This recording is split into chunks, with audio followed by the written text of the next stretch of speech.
이재명 대통령이 다음 주 G7 정상회의 출국에 앞서 재계 총수들과 간담회를 열고 경제 현안을 논의했습니다. 이 대통령은 경제 핵심은 기업이라고 기업인들에게 힘을 실어주면서도 공정경제를 강조했습니다. 최재민 기자입니다. 취임 9일 만에 재계대표들과 만난 이재명 대통령의 첫 일성은 먹고 사는 문제였습니다. 제일 중요한 게 결국 국민들의 먹고 사는 문제를 해결하는 것인데 그 핵심이 바로 경제고 그 경제의 또 핵심은 바로 기업이라고 생각이 됩니다. 이 대통령은 기업이 경제 성장 발전에 기여하고 자기 사업을 잘할 수 있도록 정부가 적극적으로 지원하고 협조하는 것도 중요하다고 말했습니다. 그러면서 공정 경제도 강조했습니다. 그 기업의 구성원들 사이에 내부 문제, 노동 문제나 중소기업 문제나 뭐 이런 공정한 경제 생태계를 구성하는 것도 꽤 중요한 일인 것 같아요.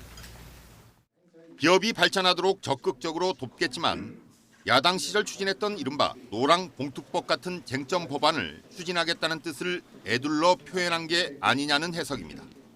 이 대통령은 또 불필요한 행정 편의를 위한 규제는 과감하게 정리하겠다면서도 생명이나 안전과 관련된 규제와 공정한 시장 조성을 위한 규제는 당연히 필요하다는 의견도 피력했습니다. 간담회에는 5대 그룹 회장과 6대 경제단체장이 참석했습니다. 지금은 불안하게도 실타래처럼 얽혀있는 복합위기 상황이고 이번 경제위기도 대통령님의 리더십을 중심으로 민관이 힘을 합친다면 반드시 극복할 수 있다고 생각합니다. 이 대통령은 비공개 회의에서 미국 도널드 트럼프 2기 행정부의 관세 정책에 대응하는 산업계의 방안을 청취하고 G7 정상회의에서 트럼프 대통령과의 첫 만남도 준비한 것으로 보입니다. YTN 최재민입니다. 새로 출범한 이재명 대 정부와 호흡을 맞출 더불어민주당의 새 원내사령탑에 3선의 김병기 의원이 선출됐습니다. 새 원내대표는 새 정부의 국정개혁을 뒷받침하면서 대야 협상을 이끌어야 하는 과제를 안게 됐습니다. 취재기자 연결합니다. 김은건 기자, 최종 개표 결과 어떻게 나왔습니까? 네, 김병기 의원이 오늘 국회에서 열린 의원총회에서 경선에 나선 서영교 의원을 꺾고 집권 여당의 새 원내대표 자리에 올랐습니다. 당 선관위 결정에 따라서 후보별 득표수는 공개되지 않았는데요. 김 의원이 과반을 득표해 승리를 거둔 겁니다. 김병기 신임 원내대표는 수락연설에서 이재명 정부 성공의 교두보가 되라는 의원들과 당원들의 뜻을 받들어 내란 종식과 민생 회복 등 개혁 과제를 완수하는 데 최선을 다하겠다고 강조했습니다. 김 원내대표 발언 잠시 들어보겠습니다. 광장의 뜻을 이어받아 개혁을 완수하고 민생 회복, 경제 성장, 국민 통합의 기틀을 마련하겠습니다. 많이 도와주시고 함께해 주십시오. 네, 김 원내대표는 수락 연설 뒤에 기자들과 만나서 이재명 정부의 성공과 국가 재건을 위해 1년 동안 분골쇄신을 하겠다고 소감을 밝혔습니다. 앞선 원내 지도부가 처리를 연기한 방송상법과 상법 개정안도 곧 상의해서 처리할 것이며 특히 상법은 신속히 처리하겠다고 강조했습니다. 국민의힘이 이들 법안 처리에 반대하는 만큼 김 원내대표가 취임하자마자 대야 관계가 시험대에 오를 것으로 보입니다. 26년간 국가정보원에 근무해서 정보통으로 불리는 김 원내대표는 지난 2016년 20대 총선 당시 서울 동작갑에서 당선돼 같은 지역구에서 내리 3선을 했습니다. 이번 경선에는 처음으로 권리당원 투표 결과도 20% 반영됐는데요. 친 이재명 성향이 강한 당원들의 표심이 당락에도 영향을 줬을 거란 분석이 나옵니다. 또 선거 기간에 김병기 의원 아들의 국정원 취업 관련 논란이 불거지기도 했는데요. 큰 영향은 미치지 않은 것으로 보입니다. 지금까지 YTN 김건입니다. 김민석 국무총리 후보자는 불법 정치자금 제공자와 금전거래 의혹 등과 관련해 적당한 방식으로 말씀드리겠다고 말했습니다. 김 후보자는 궁금증이 다 해소될 것으로 보며 일요일쯤 추가로 온 국민이 이해할 수 있도록 관련 글을 올리겠다고 말했습니다. 김민석 후보자는 검찰의 정치자금 수사와 관련해서도 검찰이 과거 어떻게 일했는지 인사청문회에서 드러나게 하겠다며 담당 검사를 비롯해 관련자 모두를 증인으로 불러도 좋을 거라고 말했습니다. 부동산 차명 보유와 차명 대출 의혹이 제기된 오광수 대통령실 민정수석이 결국 사의를 표명하고 이재명 대통령이 이를 받아들였습니다. 임명 닷새 만에 새 정부 들어서 첫 고위직 인사 낙마 사례가 됐습니다. 류재웅 기자입니다. 대통령실은 오광수 수석이 전날 밤 이재명 대통령에게 사의를 표명했고 이 대통령은 국정에 부담을 주고 싶지 않다는 오 수석의 의견과 공직기관과 인사검증을 담당하는 민정수석의 중요성을 두루 감안해 이를 받아들였다고 설명했습니다. 또 이 대통령은 이른 시일 안에 차기 민정수석을 임명할 예정이라고 밝혔습니다. 대통령의 사법개혁 의지와 국정 철학을 깊이 이해하고 이에 발맞춰 가는 인사로 조속한 시일 내에 차기 민정수석을 임명할 예정입니다. 오광수 수석은 특수통 검사 출신으로 검찰개혁을 잘할 수 있겠느냐는 논란에도 적임자로 꼽히며 민정수석에 임명됐습니다. 하지만 검수장 시절 부동산 차명관리 의혹이 불거진 데 이어 차명 대출 의혹까지 더해지면서 야당의 사퇴 압박뿐만 아니라 여권 내부에서도 부정적인 기류가 흘렀습니다. 대통령실은 그동안 본인이 문제의 심각성을 인식하고 반성의 뜻을 보이고 있다면서 교체 가능성에는 선을 그어왔지만 논란이 커지면서 결국 입장을 선회한 것으로 보입니다. 오 수석의 낙마는 새 정부 출범 이후 첫 고위직 사례여서 정권 초반부터 인사로 부담을 안게 됐습니다. 대통령실은 이 대통령이 밝혀온 실용적이면서도 능력 유지의 인사 기준에서 크게 달라지는 것은 없을 것이라면서도 여러 국민 요청에 다방면적 검토는 있을 것이라고 설명했습니다. YTN 유재웅입니다. 내란 사건을 맡은 조은석 특별검사는 사초를 쓰는 자세로 수사에 임하겠다고 밝혔는데요. 첫 일정으로 검찰 비상계엄 특수본부장을 만났습니다. 김건희 여사 의혹을 수사할 민중기 특검과 최상병 사건을 맡은 이명현 특검도 엄정 수사를 다짐했습니다. 이현정 기자입니다.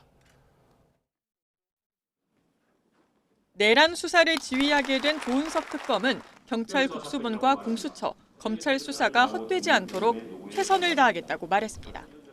그러면서 사초를 쓰는 자세로 세심하게 살펴가며 오직 수사 논리만 따라 직을 수행하겠다는 포부를 밝혔습니다. 조 특검은 내란 수사를 지휘해온 박세현 검찰 비상계엄 특별수사본부장을 만난 데 이어 경찰 비상계엄 특별수사단을 잇따라 방문하며 첫 일정을 시작했습니다. 검찰과 경찰의 비상계엄 수사 진행 상황을 듣고 자료 송부와 수사관 파견 등 협조를 당부했을 것으로 보입니다. 김건희 여사 관련 각종 의혹을 수사할 민중기 특검은 객관적인 입장으로 수사하겠다고 강조했습니다. 도이치모터스 주가 조작, 명태균 씨 관련 공천 개입 사건 등 김 여사를 둘러싼 의혹과 관련해 여러 의문이 제기됐던 것으로 알고 있다며 먼저 사실관계와 쟁점을 파악해야겠다고 말했습니다. 사회적으로 논란이 많은 사건인 만큼 객관적 입장을 취해야 되지 않을까 싶습니다. 최상병 사건 수사를 맡은 이명현 특검은 흔들림 없이 억울한 죽음의 진실을 밝히겠다는 의지를 드러냈습니다. 이 특검은 20여 년 전 병역비리 의혹을 수사했을 때에도 덮어달라는 요청을 단호하게 거절했다며 이번에도 소신껏 수사하겠다고 강조했습니다. 억울한 죽음에 대해서 실체적 진실을 규명하는 게 제 임무라 생각하고 열심히 하도록 하겠습니다. 3대 특검의 수장이 모두 정해진 가운데 이제 인력 구성 등 특검 출범을 위한 준비가 본격적으로 시작될 것으로 보입니다. YTN 이현정입니다. 이스라엘이 전투기 수십 대를 동원해 이란 핵시설 등의 선제 공격에 나섰습니다. 이란은 가혹한 보복을 천명하면서 중동 정세가 경랑으로 빠져들고 있습니다. 김승재 기자입니다. 이스라엘군은 현지 시각 13일 새벽 전투기 수십 대를 동원해 이란 중부 나탄지의 핵시설 등 수십 곳을 공격했습니다. 이스라엘군은 선제 공격 사실을 확인하고 대리인들을 지원해 이스라엘의 직간접 테러를 벌여온 이란이 핵무기를 가지려 하고 있다며 선제 공격의 정당성을 주장했습니다. 네타냐후 이스라엘 총리도 일어서는 사자 작전을 시작했다면서 이스라엘의 생존을 위한 것으로 며칠이 걸리든 필요한 만큼 계속 공격할 것이라고 강조했습니다. We will not let the world's most dangerous regime get the world's most dangerous weapons. And Iran plans to give those weapons, nuclear weapons, to its terrorist proxies. 이번 공격으로 이란의 주요 인사를 포함해 사상자 수십 명이 발생했습니다. 이란 언론은 후세인 살라미 총사령관 등 이슬람 혁명 수비대의 고위급 인사 여럿이 이번 공격으로 사망했다고 보도했습니다. 살라미 사령관은 지난 2020년 이라크 내 미군 기지를 공격한 작전과 지난해 이란이 직접 이스라엘 본토를 공격한 작전을 이끈 인물입니다. 이란 언론은 또 이란군 1인자인 참모총장이 사망했고 핵과학자들도 숨졌다고 보도했습니다.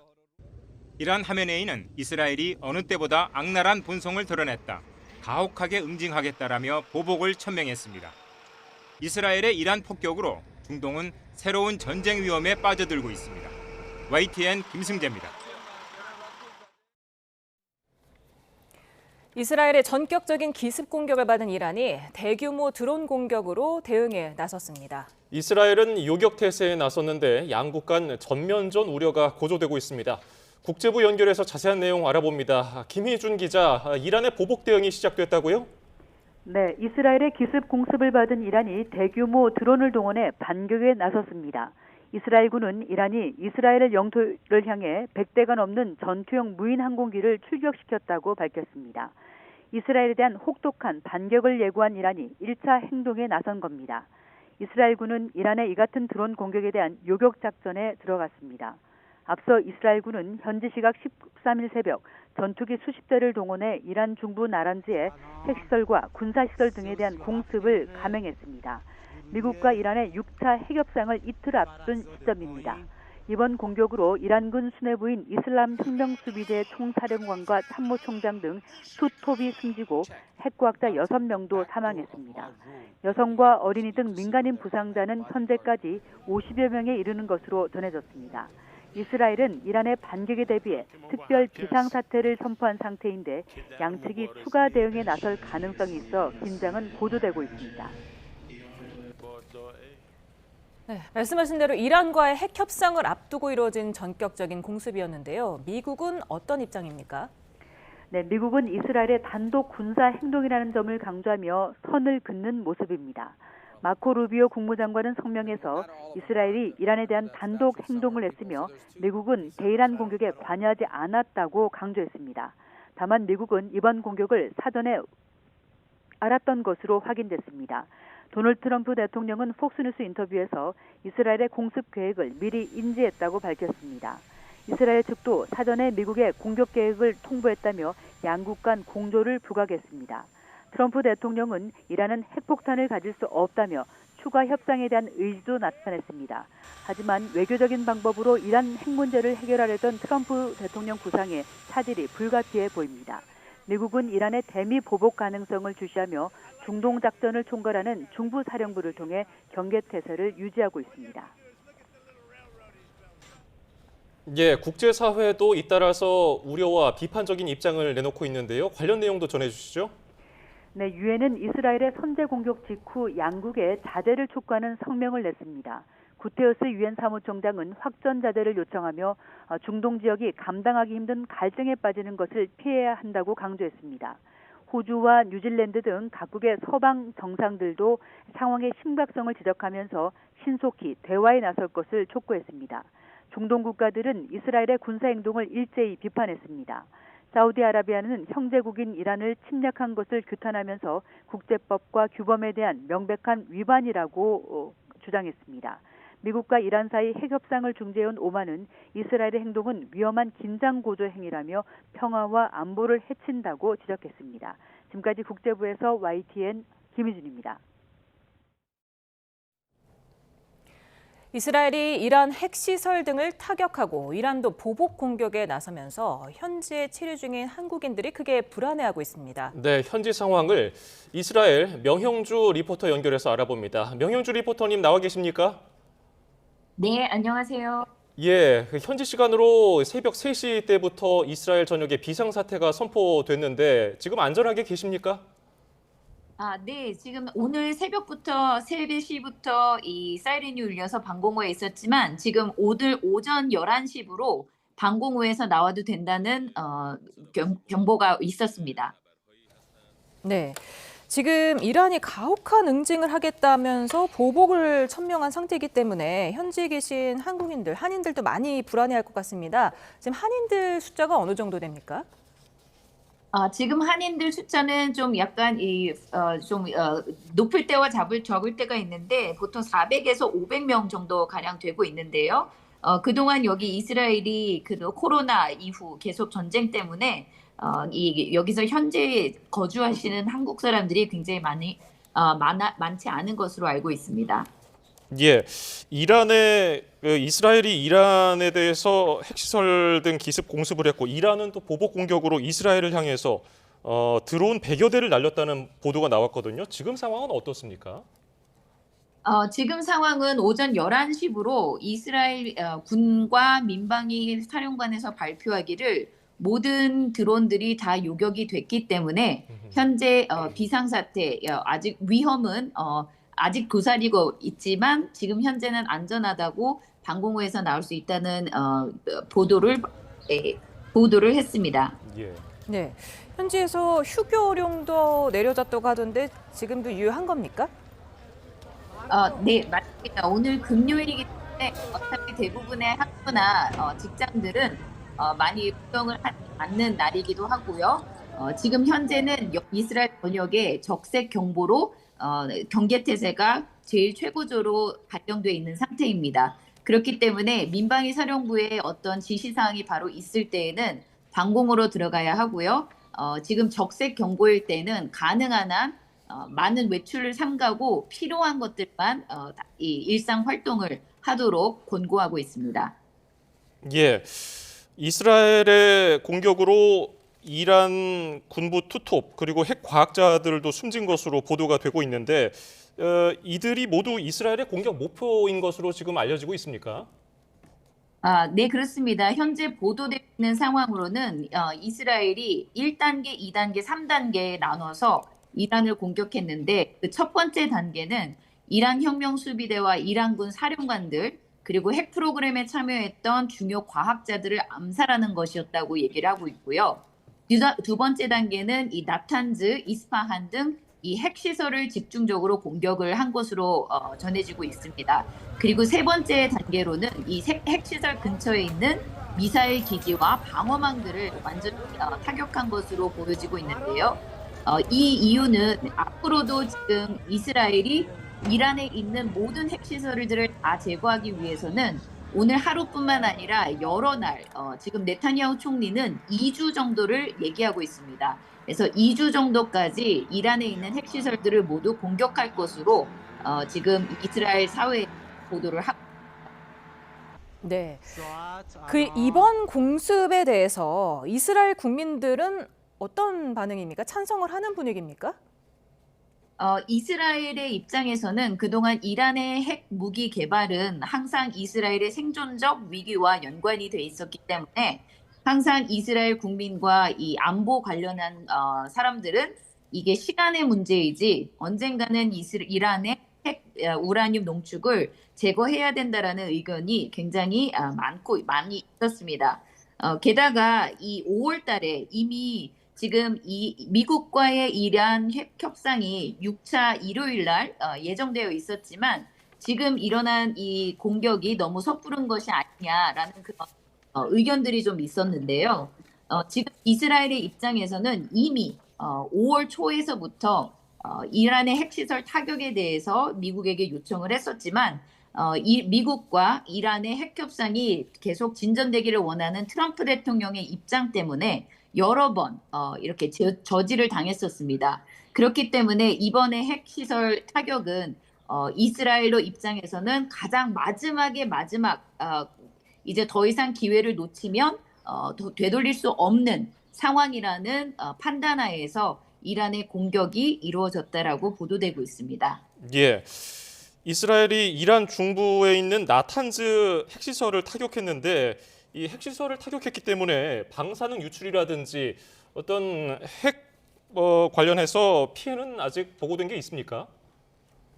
현재까지는 그 핵시설에 대한 우라늄이나 뭐 이런 농축에 대한 이 이 보도에 대해서는 지금 상반된 의견들이 지금 보도되고 있는데요.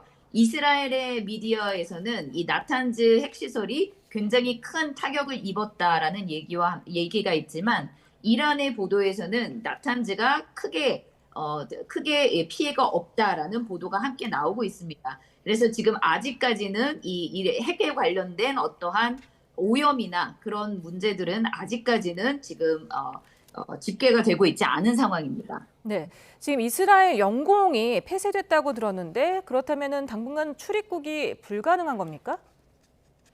네, 그렇습니다. 지금 현재 오늘 오전 새벽 3시부로 이스라엘 군에서 영공을 모두 폐쇄하고 벤구리온 공항, 국제공항도 폐쇄한 상태이기 때문에 오늘 하루에 있는 대부분의 비행기들은 모두 다 취소된 상황이고요. 지금 내일 예정된 비행기들도 거의 한 50% 정도가 지금 취소된 상황입니다. 그리고 이전에 이 영국 브리티시 에어라인이나 라이언에어 이런 저가 항공사들은 이미 8월까지 그 취항을 결항하겠다라고 지금 발표한 상황입니다. 예, 일단은 새벽 상황보다는 지금 좀 완화된 것으로 보여서 다행인데 현지의 한국인들이 많이 불안해할 것 같아요. 그리고 성지순례 때문에 많은 관광객도 찾는 것으로 알려져 있는데 일단은 하늘길이 막혔기 때문에 모두 안전하게 대피를 하고 있습니까? 네, 대부분 이곳에 살고 계시는 현지인들은 이 안보에 관련해서 이 민방위 사령부의 지시사항을 듣는 것이 굉장히 익숙해져 있는 상황이고요. 간간히 지금 관광객들이 조금 서서히 들어오고는 있었는데 아주 그렇게 많은 상황은 아니지만 오늘 오전 같은 경우도 이제 호텔에 계시던 관광객분들에게 지금 그 민방위 사령부의 지시사항과 그리고 대사관에서 알려주시는 그 안전 공지사항들 전달하고 그리고 호텔 내에서 방공호에 어떻게 다 가셔야 하는지 그런 것들을 지금 안내해 드리고 있습니다. 그래서 많이 불안해 하시지만 지금 이 민방위 사령부의 안내 지시에 따라서 지금 모두 다 안전한 곳에 대피한 것으로 알려져 있습니다. 네, 모두 무사하시길 바라겠고요. 또 상황 변동 있으면 다시 알려주시기 바랍니다. 지금까지 이스라엘 명형주 리포터였습니다. 말씀 감사합니다. 네, 감사합니다.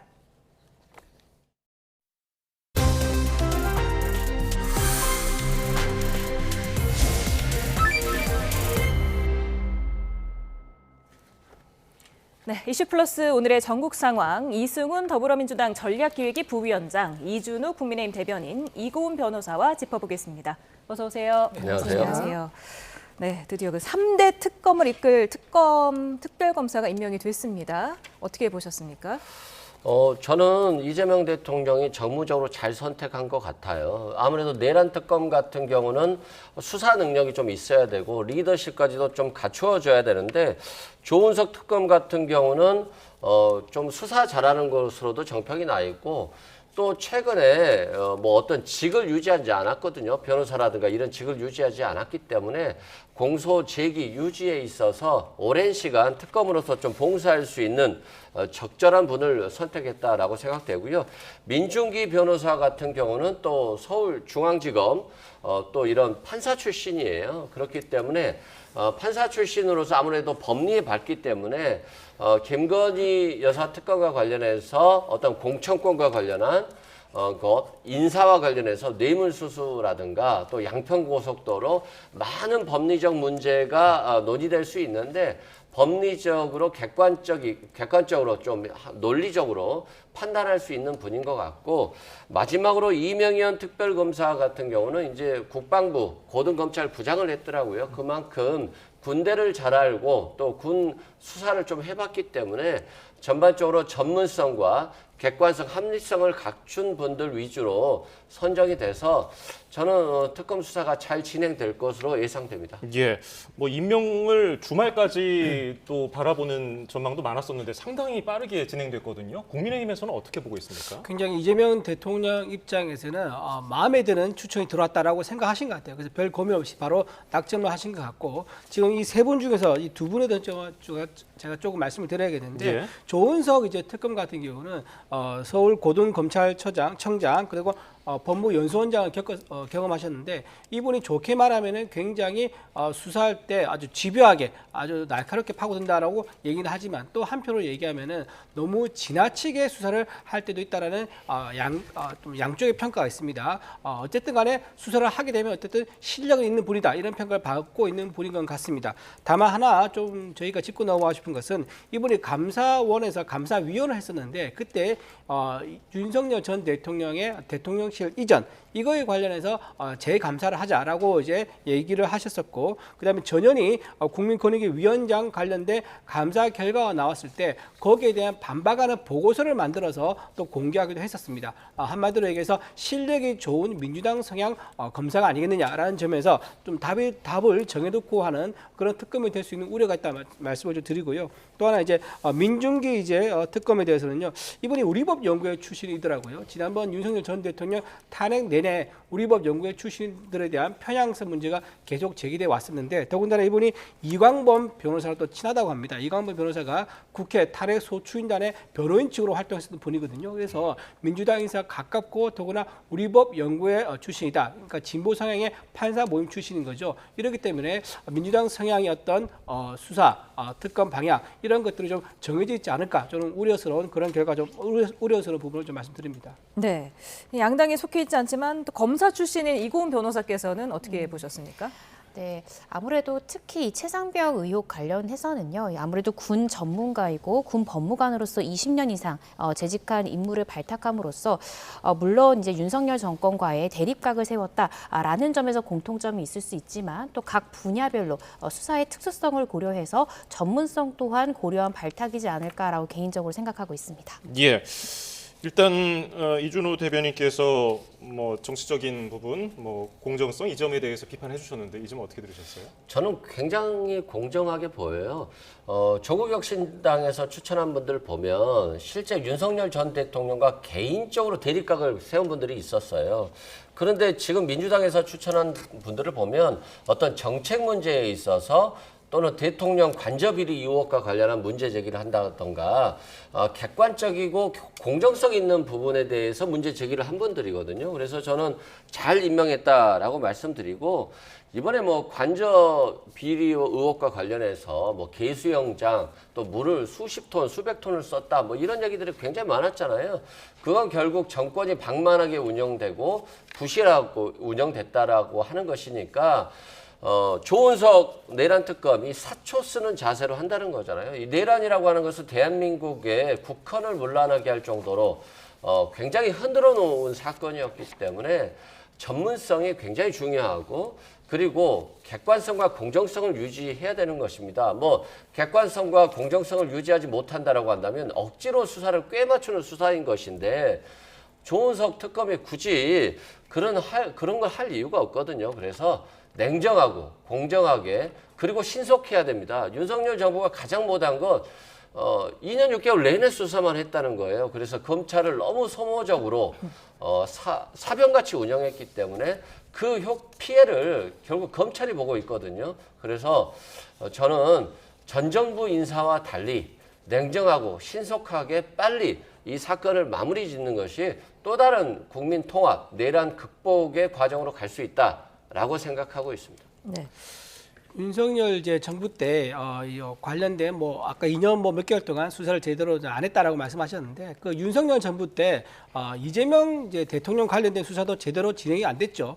재판도 제대로 안 됐었고요. 그거에 대해서 그럼 좋게 평가를 하실 겁니까? 지금 그것도 이재명 대통령 관련해서는 민주당이 거대 의석을 무기로 해가지고 검사들을 탄핵하고 판사들을 탄핵하겠다고 겁박을 하고 또 재판에 불출석하고 송달 자료를 거부하면서 재판이 지연돼서 결국은 대통령이라는 기회를 잡게 된 건데 그런 과정을 싹 생략하고 얘기를 하면서 재판의 속도에 대해서 윤석열 정부에서는 굉장히 뭔가 불합리했다. 그리고 이재명 대통령 관련해서는 뭔가 문제가 없었다라고 얘기한 것은 좀 맞지 않다라는 생각이 들고요. 또 방금 관저비리라고 네이밍을 좀 그렇게 붙이시는 건 좀 잘못됐다 생각합니다. 지금 대통령 이전 관련해서는 수사를 해서 결과가 나와봐야 아는 거죠. 근데 마치 그거를 규정을 해서 이미 답이 나와 있는 것처럼 관저비리라고 규정되어서 말씀하신 건 좀 적절하지 않아 보인다 말씀드립니다. 그래서 제 말은 3년 내내 윤석열 정부가 검찰 수사에만 너무 전념했기 때문에 결국에는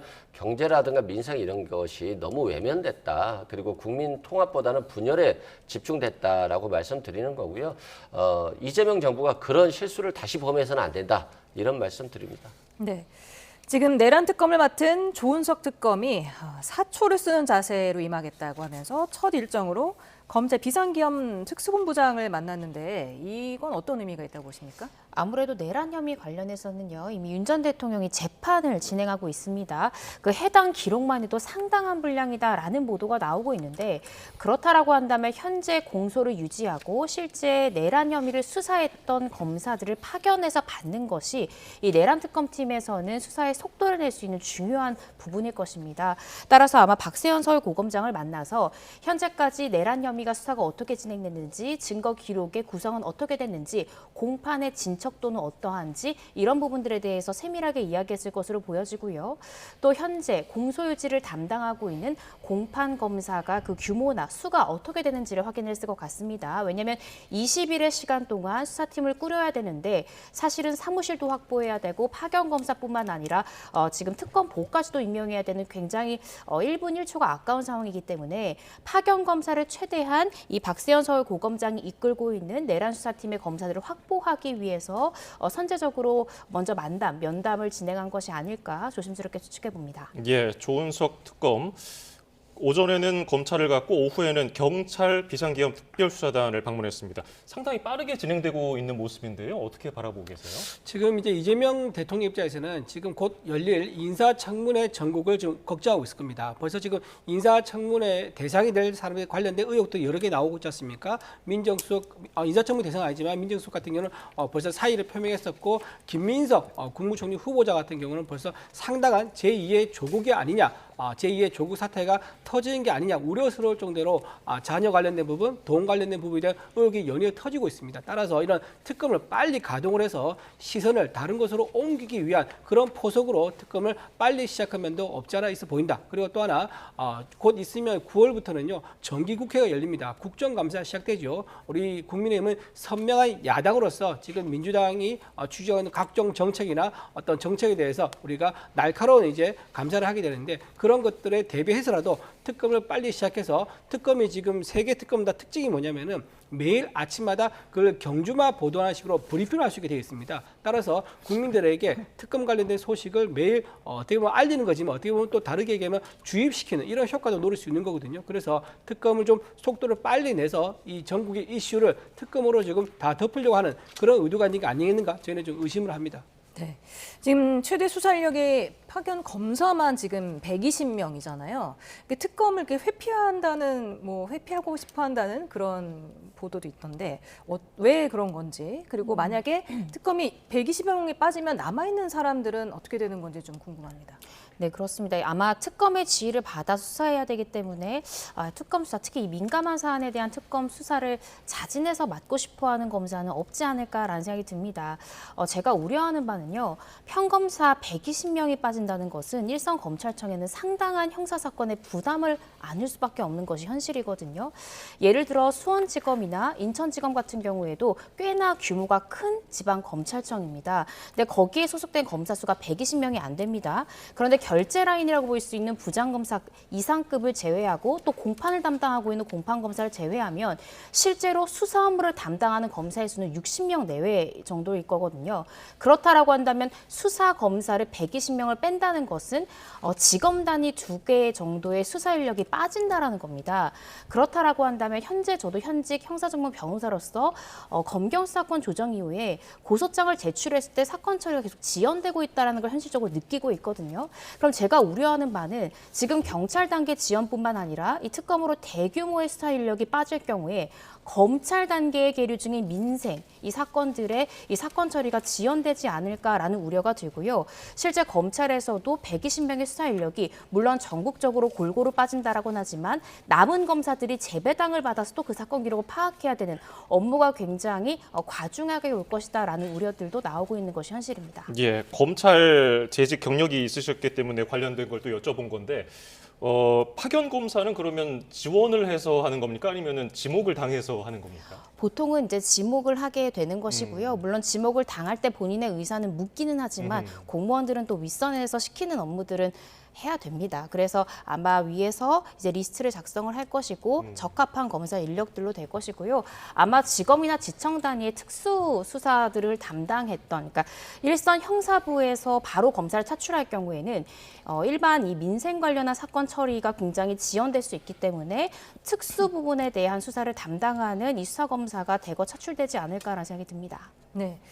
이승훈 부위원장님도 이제 변호사시니까 또 여쭤보자면은 윤 전 대통령이 지금 내란 혐의 심판을 받고 있지 않습니까? 6차 공판까지 끝났는데 그렇다면은 특검이 출범하면 그럼 재판부에 어떤 영향이 갑니까? 큰 영향은 없을 것 같고요. 이제 이런 것 같아요. 이번에 특검법이 있으면서 재판부에 특별 재판부를 설치할 수 있다거나 또 추가 기소된 사건이 있다라고 한다면 그 재판부에 병합을 신청할 수 있기 때문에 직위원 재판부가 아마 바뀔 가능성도 있다라고 이제 이런 얘기가 있고요. 실제 바뀔 가능성도 있습니다. 그런데 일반적으로 형사법 같은 경우는 먼저 기소된 사건을 담당하는 재판부가 병합하는 게 맞거든요. 그런 측면에서는 재판부가 변경되지 않을 가능성이 좀 더 높지 않나 생각되고 다만 이런 효율성은 좀 있을 것 같아요. 군부대에 있는 사건까지도 군사법원에 있는 사건까지도 중앙지방법원으로 와서 사건을 같이 심리할 수 있기 때문에 사건을 좀 더 정확하게 재판할 수는 있겠다. 다만 이제 모든 사건이 한 재판부로 오다 보면 재판이 지연될 가능성은 굉장히 높아질 것 같아요. 그래서 지금 저는 당초 한 1년 또는 1년 6개월 정도를 예상했습니다만 군사법원 재판까지 오고 또 특별검사가 추가적으로 기소를 한다라고 한다면 1심이 2년, 3년까지도 지연될 수 있을 가능성이 있어서 네, 잠시만요. 지금 대통령실 대변인이 이재명 대통령의 현장 방문과 관련한 브리핑 진행하고 있습니다. 들어보시죠. 여러분이 잘 지켜주셔서 우리 국민이 일상을 누리고 있다며 치하하고 개인이 아닌 국가에 대한 충성심을 보여준 군인들의 사기가 꺾이지 않아야 한다고 강조했습니다. 이 대통령은 DMZ 인근과 GOP 초소 등을 살펴보며 최근 대북 확성기 방송 중지 조치 후 중단된 대남 소음의 실태를 점검하기도 했습니다. 이후 경기도 연천군청을 방문해서 기본소득 실시 이후 인구 변화에 대해 묻고 경기도 파주 접경지역 마을인 통일촌을 찾아 북한의 대남 소음으로 고통받아온 접경지역 주민들을 면담했습니다. 이 대통령은 대남 소음으로 인해 겪었던 주민들의 고초를 직접 청취하며 국민의 편안한 일상이야말로 정치가 제공해야 할 최소한의 삶의 기반이라고 강조했습니다. 주민들은 소음으로 인해 잠 못 드는 고통을 몇 달간 호소해도 방법이 없었는데 이 대통령 취임 후 불과 며칠 만에 해결돼 너무 감사하다면서 대한민국의 평화를 위해 더 노력해달라 당부했습니다. 두 번째 브리핑입니다. 이재명 정부는 과거 청와대에서 사용하던 업무 표장을 다시 사용하기로 했습니다. 다만 현재 대통령실이 용산에 자리 잡고 있음에 따라 청와대 복귀가 완료될 때까지는 청와대 대신 대통령실로 글자를 변경해 사용하기로 했습니다. 새 업무 표장은 불급한 예상 낭비를 막기 위해 대통령실 신규 홈페이지와 소속 공무원의 명함 제작 등 꼭 필요한 곳에만 적용될 예정입니다. 이상입니다. 혹시 영상 정리할 시간 갖고 질의응답 시간 잠깐 갖겠습니다.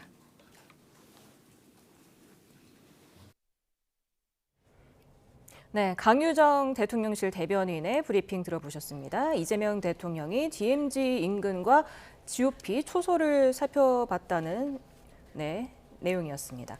네, 지금 계속해서 윤 전 대통령 내란 혐의 심판 관련해서 얘기를 하고 있었는데요. 하신 말씀 있으시다고요? 예, 아까 지금 검사들이 이제 기피한다, 그러니까 차출되는 걸 좀 꺼려하지 않느냐, 이런 얘기가 지금 보도됐지 않습니까? 근데 상당히 그럴 만한 이유가 있는 것 같아요. 이게 만약에 일반 부패나 비리 사건 같으면은 이제 차출되고 오히려 영광스럽게 생각하고 그걸 나중에 승진의 기회로 삼기도 할 겁니다. 하지만 지금 굉장히 정치적인 사건이거든요. 내란 특검, 그러니까 내란 의혹, 그러니까 네이밍 자체가 굉장히 어떤 심판을 한다라고 답을 정해두고 가는 거고, 더군다나 이제 내란 특검이 지금 조은석 전 감사위원회 지휘에서 이루어지다 보니까 이게 굉장히 답을 정해두고 가다 보면 본인들이 증거에 따라가서 수사를 해야 되는데 그러지 않고 답을 정해두고 증거를 끼워 맞추는 이런 상황에 자기들이 혹시나 동원되는 그런 불안감도 있을 겁니다. 그렇다 보면 나중에 정권이 바뀐다 그러면 본의 아니게 자기가 찍혀서 오히려 인사상 불이익을 받을 수 있다는 그런 걱정도 있기 때문에 아마도 좀 이런 정치적 이슈가 굉장히 크게 담겨있는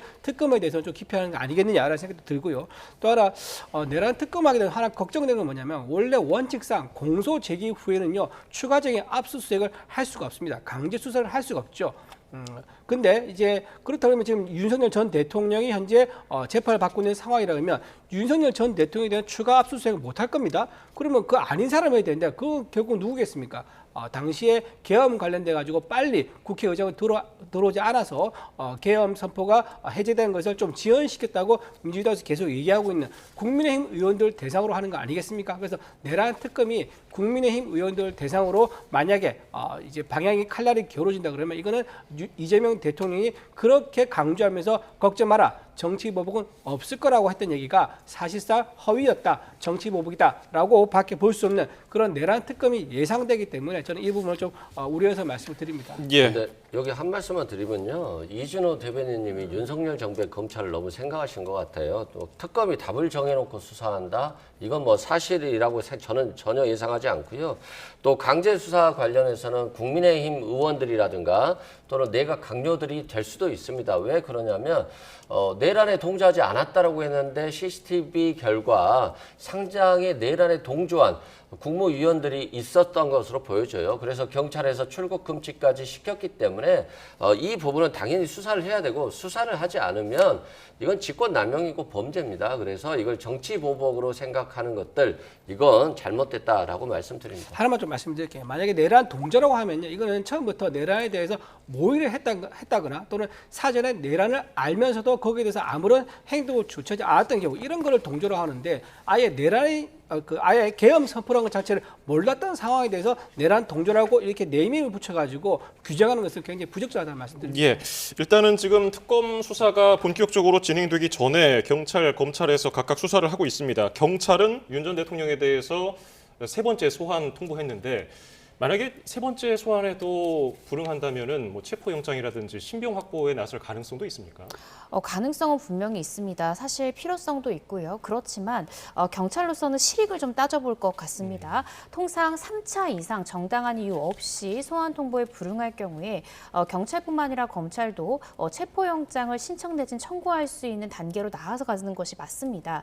그렇지만 지금 문제는 특검 출범인데요. 특검이 제대로 수사팀을 꾸리기까지 한 달 정도 시간이 걸릴 것이다 라고 많은 분들이 예상했지만 생각보다 그 흐름이 굉장히 빠릅니다. 만약에 경찰이 19일 3차 소환 통보를 했는데 불응할 경우에 만약에 이달 말쯤에 체포영장을 신청해서 예를 들어 발부된다 하면 또 48시간 내에 구속영장을 청구할지 이 부분에 대한 또 고민까지 해야 되거든요. 근데 그 사이에 만약에 특검이 출범한다라고 하면 굉장히 한정된 구속기간 내에 정말 수사기간을 왔다 갔다 하면서 어떻게 생각하면 수사가 꼬여버릴 수도 있는 그런 상황입니다.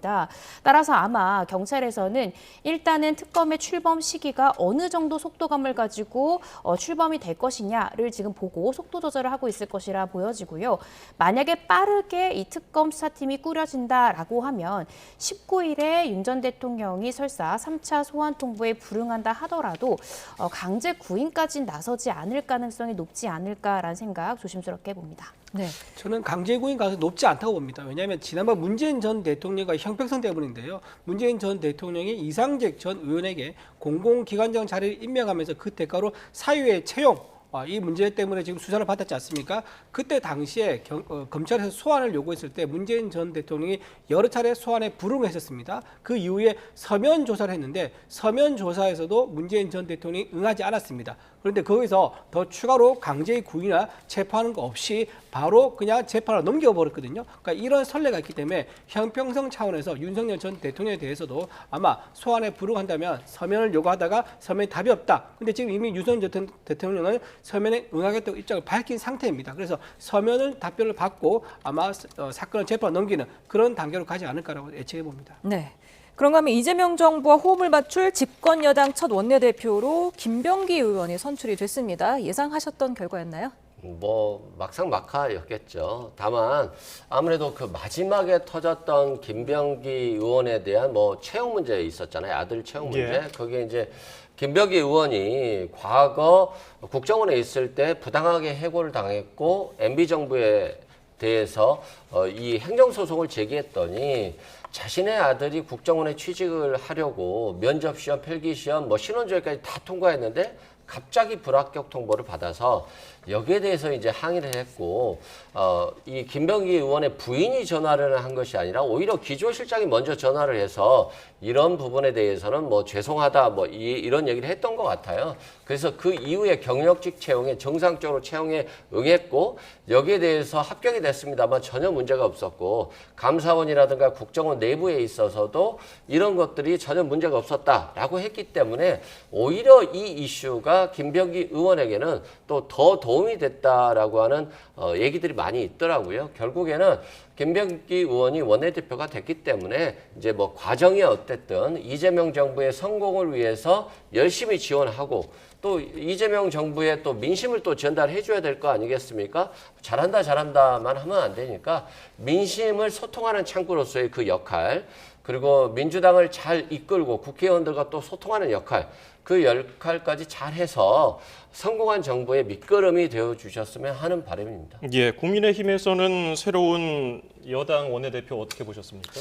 이제 아들 문제 방금 이제 문제가 없다고 말씀하셔서 조금 보태서 말씀드리면 그 녹취록 아마 들어보셨을 겁니다. 보면 김병기 의원의 부인이 안 사람입니다라고 전화를 하고요. 그 전화를 받은 국정원의 기조실장이 설명을 합니다. 아드님만 혼자 이제 채용하게 되면 문제가 될 수 있기 때문에 10명에서 20명 정도를 채용을 하고 아드님 중심으로 채용을 할 테니까 저를 믿고 기다려달라라고 답을 합니다. 그러고 나서 실제 4개월 뒤에 채용이 됩니다. 그러니까 이게 굉장히 구체적으로 김병기 의원의 부인이 채용을 요구를 했었고 거기에 대해 기조실장이 알겠다. 내가 채용을 해줄 테니까 믿고 기다려라 해서 실제로 채용이 됐단 말이에요. 근데 이런 부분에 대해서 문제가 없었다 얘기한 것은 굉장히 국민들이 납득하기 어려울 것이다. 저는 이게 단순히 과거에 있었던 일이다라고 넘어갈 것이 아니라 물론 원내대표가 된 것은 원내대표 된 거대로 된 거지만은 이거에 대해서는 명확한 사실관계를 위해서 수사가 좀 불가피하지 않겠느냐라고 좀 생각을 하고요.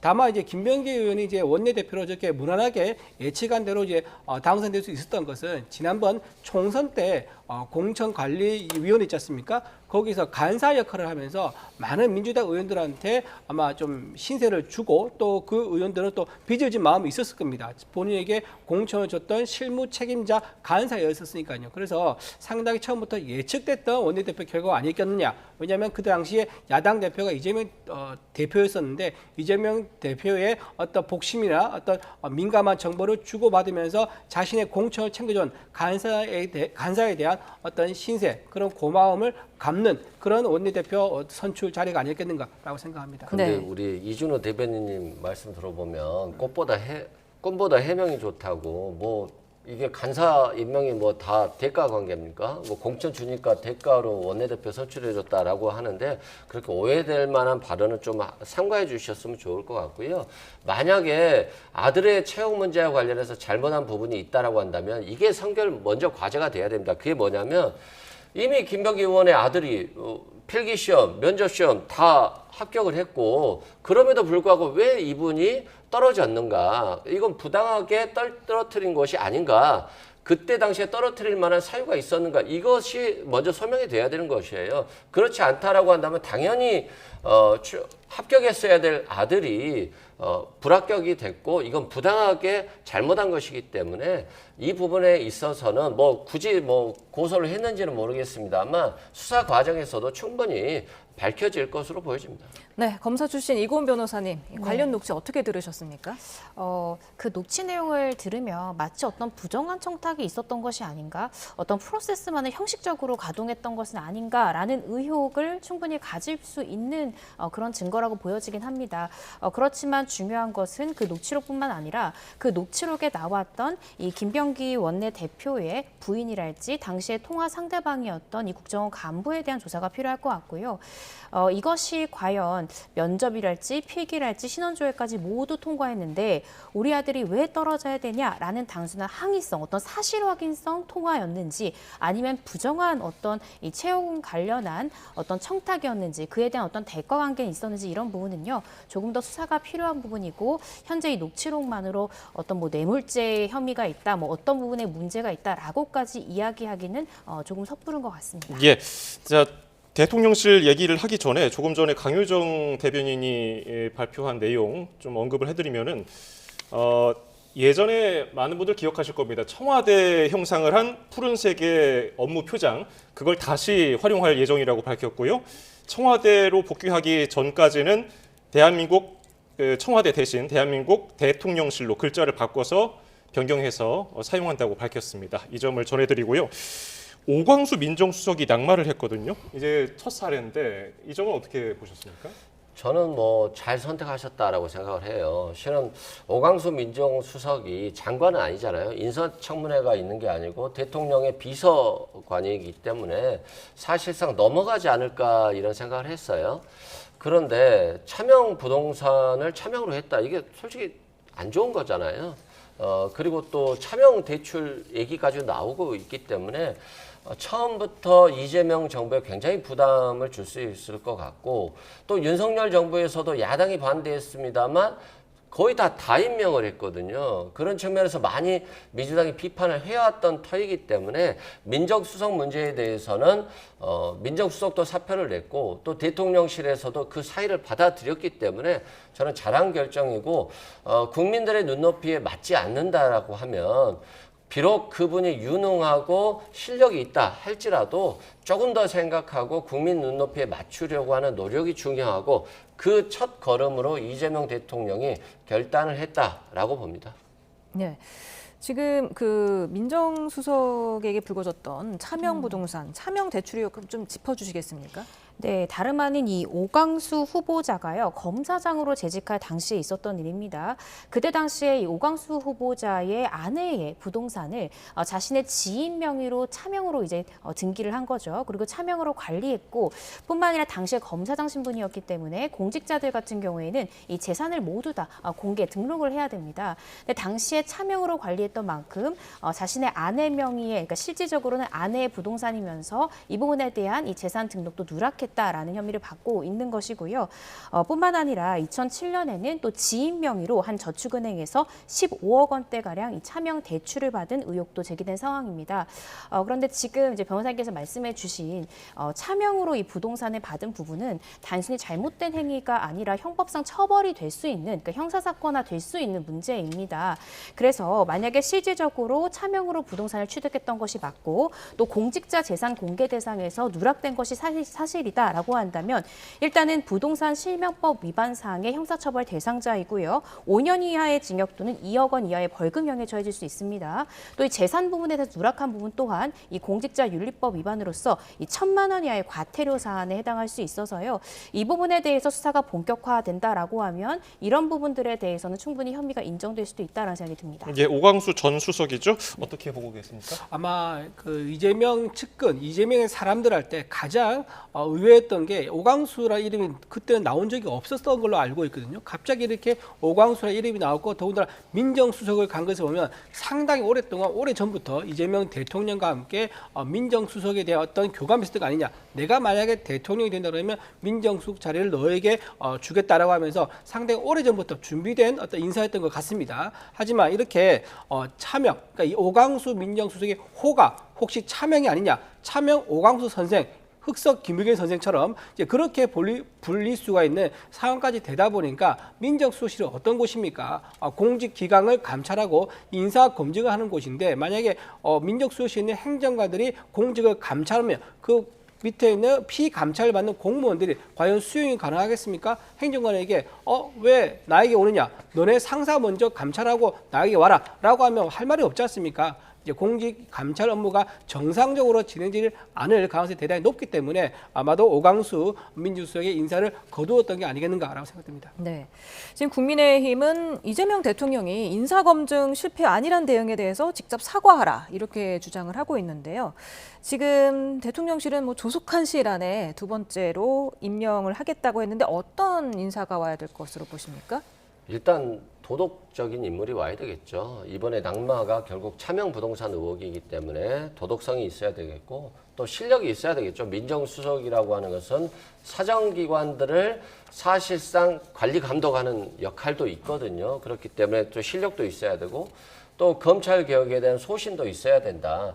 윤석열 정부가 검찰을 너무 사병처럼 운영했기 때문에 결국 윤석열 대통령의 권위도 떨어지고 검찰을 가장 권위를 실추시켜버린 사람이에요. 결국 검찰을 팔아먹어버린 분이기 때문에 그런 민정수석은 더욱더 훌륭한 분이 좀 오셨으면 좋겠다 이런 생각이 들고요. 민주당의 인사에 대해서 비판하는 거 좋습니다. 비판하셔야 되는데 문제는 국민의힘은 좀 윤석열 전 대통령의 내란 행위에 대해서도 좀 일벌백계 하시고 좀 비판도 좀 하시고 그리고 나서 했으면 좋겠어요. 대한민국 형법상 가장 중한 죄를 저지른 내란죄를 저지른 대통령에 대해서는 왜 그렇게 관대하시고 이재명 정부 이제 시작한 지 며칠 되지도 않았는데 너무 추정적으로 비판하시는 거에 대해서는 조금 삼가하는 것이 좋지 않을까 싶습니다. 예, 김민석 국무총리 후보자에게도 정치자금 수수 의혹이 불거졌습니다. 저희가 관련된 김 총리 후보자의 이야기를 듣고 오겠습니다. 인사청문회와 관련해서는 이러저러한 궁금증이 언론에서 제기되는 것들이 있어서 우선 제기되는 문제들에 대해서는 물가간담회가 끝난 뒤에 제가 오늘 적당한 방식으로 말씀드리겠습니다. 아마 그러면 궁금증이 다 해소될 거라고 보고 일요일쯤에 추가적으로 더 온 국민이 이해하실 수 있도록 관련한 글을 제가 올리겠습니다. 과거 제 사건을 담당했던 검사도 좋고 모든 분들을 다 이번 청문회에 증인으로 불러도 좋다 이런 생각을 가지고 있습니다. 네, 지금 관련된 의혹을 좀 이고은 변호사님께서 좀 짚어주시겠습니까? 네, 지금 나오고 있는 의혹을 좀 살펴보면요. 이 김민석 국무총리 후보 같은 경우에는 실질적으로 과거에 이 불법 정치 자금을 제공받은 사람으로부터 4천만 원을 이제 어떻게 생각하면 이제 겉으로 봤을 때는 차용한 것처럼 이제 보여졌는데 실제로 그 계약서 내용을 살펴보면 변제 일자가 2023년 4월에 이제 변제하기로 금전대차 이 계약서가 작성이 됐던 겁니다. 그런데 실질적으로 4천만 원을 빌렸지만 이 변제기일이었던 2023년도에 변제되지 않았다라는 것이고요. 따라서 이것이 어떤 불법 정치자금을 수수한 것이 아니냐라는 의혹을 받고 있습니다. 그리고 같은 무렵에 지금 제가 말씀드린 이 과거에 불법 정치자금을 제공받은 이 정치인뿐만 아니라 지금 여러 명, 11명으로부터 총 1억 4천만 원을 빌렸고 현재까지 이 차용금을 변제하지 않았는데 이것이 어떤 불법 정치자금이 아니냐라는 의혹들을 받고 있는 상황입니다. 예, 이 관련 의혹에 대해서 지금 김 후보자는 어떤 입장인 것으로 알려져 있습니까? 네, 일단은 송구하다는 말씀이고요. 이게 어떤 문제가 있냐면요. 과거 불법 정치자금 문제가 있었어요. 그래서 유죄 판결을 받았고 추징금이 굉장히 컸어요. 그래서 이게 굉장히 오랜 기간 동안 이 김민석 후보자가 다 갚았습니다. 근데 다 갚은 시기가 얼마 되지 않았어요. 그러다 보니까 세비를 받아서도 이 추징금 변제하는데 다 쓴 것 같고요. 그런 과정에서 지인들에게도 돈을 빌려서 세금이라든가 추징금 일부를 갚은 것 같습니다. 그렇기 때문에 이걸 개인적으로 소비하거나 개인적인 정치자금으로 활용하기 위해서 빌린 돈이 아니다라고 말씀드리고요. 그러면 왜 그 돈을 안 갚았냐라고 하는 비난이 있을 수 있잖아요. 그런데 아주 최근까지도 그 추징금을 갚느라고 돈이 거의 없었던 것 같아요. 그래서 공직재산 신고한 내역이 한 2억 정도 돼요. 부부간의 전체 합산액이 2억 정도 되고 이 2억도 한 1억 정도는 정치자금법상 그 정치자금 통장에 있는 계좌에 있는 돈이기 때문에 사실상 재산은 한 1억 정도 밖에 되지 않습니다. 그래서 왜 안 갚았냐라고 했을 때 그 부분에 대해서는 송구할 수 있습니다만 이걸 불법 정치 자금 형식으로 받았다거나 이런 건 전혀 아니고요. 모두 다 차용증을 작성해 줬고 또 이제 추징금은 모두 다 납부했기 때문에 앞으로 차분하게 차근차근 이 사적 채무까지도 모두 갚을 것으로 예상되기 때문에 국민들께서 또 너그럽게 좀 봐주셨으면 좋겠다 말씀드립니다. 네, 국민의힘에서는 지금 이 사안 어떻게 보고 계십니까? 차용증을 썼는데 차용증에 나와 있는 대로 갚지를 않았다. 그리고 갚을 의사도 없다 그러면 그게 차용증 아닙니다. 불법 정치자금이라고 볼 수 없는 거죠. 실제로 또 판례도 있습니다. 자, 이렇게 본인이 현재 아까 말씀하신 대로 언제까지 갚겠다고 약속이 도래했고 그게 한참 지난데도 갚지 않았다. 그리고 본인도 이제 상환을 독촉하지 않았다라고 빌려준 사람이 얘기를 하고 있습니다. 그리고 김민석 이제 후보자도 갚을 계획이 있다는 것을 밝히지도 않은 상태다. 그러면 불법 정치자금 의혹이 굉장히 높다고 말씀드리고요. 추징금에 대해서 그냥 많다라고 말씀하고 넘어가셨는데 추징금 금액이 무려 9억 2천만 원입니다. 9억 2천만 원이라는 큰 돈을 계속 갚지 않고 있다가 김민석 후보가 이번 총선에서 공천이 확정되고 나서 나중에 그 돈을 다 갚습니다. 자, 공천이 확정되고 나서 추징금을 갚았다. 이게 굉장히 이제 의문스러운 부분이 있습니다. 과연 그 돈이 어디서 나왔느냐 말씀드릴 수밖에 없는 거고요. 또 하나 본인이 과거의 행적을 보면 본인은 케네디 스쿨도 다니고 칭화대도 다니고 러커스 대학이라고 미국에 있는 로스쿨도 다닙니다. 자, 이렇게 전부 다 해외에서 대학을 다니면서 오랫동안 학비가 많이 드는 생활비가 많이 드는 그런 생활을 쭉 해왔단 말이에요. 그런데 과연 재산이 없어서 추징금을 못 냈다. 이런 해명을 과연 국민들이 이해할 수 있겠습니까? 그 부분도 굉장히 의문스럽고요. 또 아들도 학비가 비싸기로 유명한 국제고등학교를 나왔었고 또 미국에 있는 코넬 대학에 진학을 했습니다. 코넬 대학의 학비가 1년에 1억 원 정도로 합니다. 실제 생활비를 포함하면 1억 5천만 원, 1억 8천만 원 정도 될 것 같은데 아들이 경제활동을 하지 않기 때문에 전부 다 부모에 의존할 수밖에 없을 겁니다. 과연 이 의문의 어떤 그 가정의 어떤 소득이라든가 의문의 어떤 납입이라든가 또는 이제 해명하지 않는 차용 금액에 대한 정체라든가 이런 것들이 전부 다 너무 의문투성이고 미스터리하기 때문에 이 김민석 후보가 만약 여기서 본인이 어떤 소득이 생겨서 이것들을 다 해결해왔다라고 소명하지 못한다면 국민 입장에서는 저건 뭔가 부정한 돈 아니겠느냐라고 의심할 수밖에 없다는 걸 말씀드리고요. 또 하나 지금 좀 전에 오광수 민정수석이 이제 사퇴한 이유가 공직기관 감찰을 하게 되면 영이 서지 않는다. 그 부분이 있었지 않습니까? 마찬가지입니다. 국무총리 산하에도 공직기관 감찰하는 조직이 있습니다. 이런 분께서 만약에 국무총리 된다 그러면 국무총리 산하에 있는 조직 감찰하는 그런 조직이 어떻게 조직 감찰을 나가서 제대로 업무 수행을 할 수가 있겠습니까? 이런 부분도 있기 때문에 저는 김민석 후보가 제2의 조국 사태 자녀 문제가 또 불거지는 이런 제2의 조국 사태가 생기기 전에 거취를 결정한 것이 옳지 않겠나라고 생각합니다. 예. 인사청문회 과정에서 국민의힘이 잘 밝혀내면 될 것 같고요. 뭐 코넬 대학 다닌다라고 해서 학비가 얼마다 이건 다 추정이라고 말씀드리고 학교를 장학금을 받고 다니는지 또 아르바이트를 하는지 어떻게 알겠어요. 근데 마치 뭐 범죄 혐의가 있는 것처럼 단정적으로 얘기하는 것은 잘못됐다. 다만 궁금한 게 있으시면 인사청문 과정에서 제대로 얘기하시면 될 것 같다라고 말씀드립니다. 예. 저희가 1시간 전쯤에 지금 김민석 후보자가 자신의 SNS에다가 글을 올린 내용을 좀 참고를 하고 있는데 일단 인사청문회에 불법 정치자금 관련해서 사건 담당했던 검사를 불러도 좋다 이렇게 자신감을 보였거든요. 이런 부분은 어떻게 보고 계십니까? 그만큼 떳떳하다라는 것이고요. 자신이 실제로 이제 차용한 것이지 이 부분에 대해서 법적으로 어떤 불법 정치자금을 수수한 것은 아니다. 그래서 그때 당시에 수사했던 검찰을 부른다 하더라도 나는 그 부분에 대해서 명명백백 소명할 수 있다라는 취지로 보여집니다. 그리고 진짜 실제로 지금 김 후보자의 또 아들 관련해서 또 논란들도 나왔지 않습니까? 뭐 예를 들어서 이 김민석 국무총리 후보자 아들이 고등학교 재학 시절에 이 표절 예방을 목표로 하는 교내 동아리를 만들었고 또 표절 관련 교육을 의무화하는 내용의 입법을 추진을 했는데 실제 그 관련한 이 법안이 발의가 됐고요. 김 후보자가 공동 발의한 것으로 드러나면서 아빠 찬스를 이용한 것이 아니냐라는 의혹들도 나왔습니다. 근데 이 부분에 대해서는 지금 현재 김 후보자는 실제로 이 표절 예방 관련한 입법 활동을 지금 나의 자녀가 대학 입시에 활용한 바는 전혀 없었고 그렇게 활용하지 말라는 것도 나의 뜻이었다라고 지금 소명을 하고 있습니다. 그래서 만약에 이 부분에 대한 수사가 실제로 진행이 된다라고 하면 대학 입시 때 냈던 자료들을 아마 해당 대학에 다 보관하고 있을 것이기 때문에 아마 그런 부분들을 확인을 한다면 실제로 자기소개서랄지 아니면 나의 여러 가지 동아리 내 활동, 왜냐하면 외국 대학들은 사실은 성적뿐만 아니라 그런 외부 활동도 굉장히 중요한 가치와 평가 요소로 보기 때문에 어떤 부분들을 에세이랄지 나의 어떤 활동 내용으로 적었는지는 사실은 수사를 해본다라고 하면 충분히 또 소명될 수 있는 부분이지 않을까라고 개인적으로 생각하고 있습니다. 네, 마지막으로 국민의힘 당내 갈등도 좀 짧게 짚어보겠습니다. 김용태 비대위원장이 본인이 제시했던 5대 혁신안에 대해서 여론조사를 거듭 제시했네요.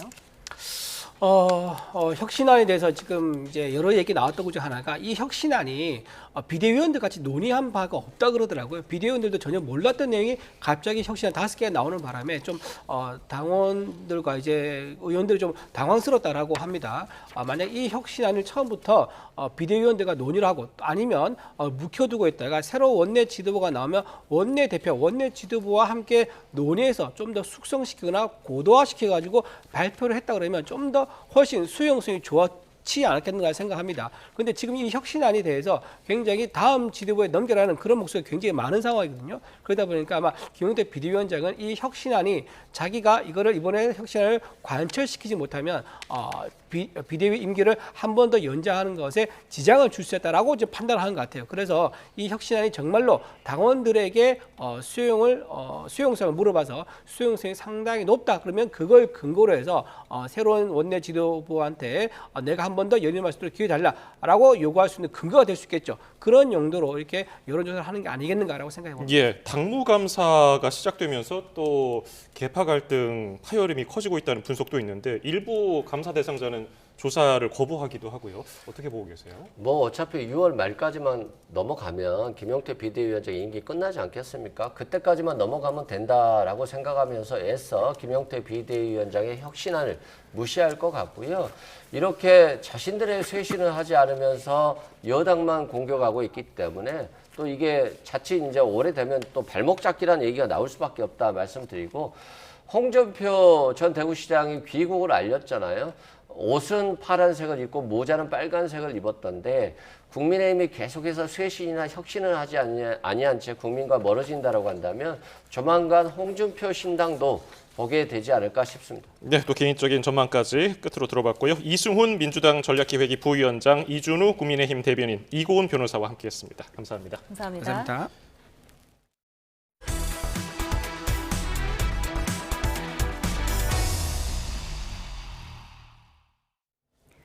오늘 아침 경의 중앙선 선로에 이삿짐 사다리차가 쓰러졌습니다. 5시간 동안 열차 운행이 중단되면서 출근길 시민들이 불편을 겪었습니다. 김희영 기자입니다. 길게 뻗은 차다리가 방음벽을 뚫고 선로를 가로질러 쓰러졌습니다. 건너편 주택까지 덮쳐 지붕이 부서지는 등 피해가 발생했습니다. 밖에서 뭔가 꽝꽝 하는 소리가 들렸어요. 되게 둔탁하고 기차가 그때 마침 올까 봐, 오면은 탈선이 되잖아요. 그래서 어떻게 할까 걱정이 되고 뭐 그랬었죠. 사고가 난 건 아침 8시 20분쯤입니다. 연희동에 있는 아파트 단지에서 이삿짐을 옮기던 사다리차가 선로 위로 넘어진 겁니다. 이 사고로 출근길 경의중앙선 서울역과 행신역 사이 양방향 열차 운행이 중단됐습니다. 한동안 KTX와 일반 열차 등 운행이 멈추면서 시민 불편이 잇따랐습니다. 가자역에서 가셔서 지하 구간 운행이 된다 하니 지하철 타시는 게 빠르시지. 그렇죠. 저희 그 직원이 안내할게요. 열차가 멈춰서면서 승객들이 선로를 따라 이동하는 일도 벌어졌습니다. 전철에서 그냥 내린 거죠. 내려가지고 그냥 기다려도 있다가 이제 갈라겠는데 언제 고칠지 모른다 해서 나온 거예요, 그냥. 열차 운행은 오후 1시 반쯤 돼서야 재개됐습니다. 25톤 크레인 등 중장비가 투입돼 사고 발생 4시간여 만에 선로 위에 쓰러져 있던 사다리차를 치웠습니다. 사고 원인에 대한 조사도 이어졌는데 경찰이 사다리차 운전자에 대한 음주 측정 결과 혈중 알코올 농도가 면허 정지 수준으로 확인됐습니다. 다만 운전자는 전날 저녁 8시쯤 소주 한 병을 마신 거라며 사고와 음주는 관계가 없다고 주장했습니다. 원래 40m에서 더 올라야 돼. 한 52m 정도? 40m에서 넘어갔으니까 차량에 진입을 해야 되니까요. 아웃트레도 많이 뽑아야 되는데 못 뽑고. 국토교통부는 사고 원인을 규명하고 재발 방지 대책을 마련하기 위해 철도 보호지구내 행위 제한과 철도 안전 관리 체계 유지 실태 등에 대한 특별 점검을 실시하기로 했습니다. YTN 김희영입니다. 오늘 낮 1시쯤 서울 대치동에 있는 음마아파트 공사장에서 작업자 2명이 매몰됐습니다. 한 명은 심정지 상태로 구조됐지만 끝내 숨졌고 또 다른 한 명은 발목 등을 다쳐 병원 치료를 받고 있습니다. 이들은 배수관을 점검하다가 공사장 구덩이에 각각 어깨와 허리까지 파묻혔던 것으로 파악됐습니다. 주말인 내일 서울 도심에서 성소수자 단체의 퀴어 문화 축제와 이에 반대하는 개신교 단체의 맞불 집회가 열립니다. 서울 퀴어 문화 축제 조직위는 내일 오전 11시부터 서울 중구 남대문로와 종로구 우종국로 일대에서 무대와 부스를 설치하고 축제를 엽니다. 개신교계 단체 거룩한 방파제는 낮 1시부터 퀴어 문화축제 행사장에서 600m 정도 떨어진 중구 서울시 의회 앞에서 맞불 집회를 벌입니다. 비구름이 강해지고 있습니다. 이제 일부 중북부를 제외한 전국으로 비가 확대됐는데요. 보라색의 매우 강한 비구름이 지나는 전남에서는 시간당 30mm 안팎의 장대비가 기록되고 있습니다. 현재 전남 서해안과 제주도에는 호우주의보가 내려졌습니다. 밤사이 남해안과 제주도를 중심으로 집중호우가 쏟아지면서 특보도 차츰 확대하겠습니다. 거센 바람도 몰아치면서 강풍특보도 내려지겠습니다. 안전사고에 주의하셔야겠습니다. 내일까지 제주 산간에 250mm 이상, 남해안에 120mm 이상, 그 밖에 남부지방에 최고 80mm, 중부지방은 최고 40에서 60mm의 비가 내릴 전망입니다. 날씨였습니다.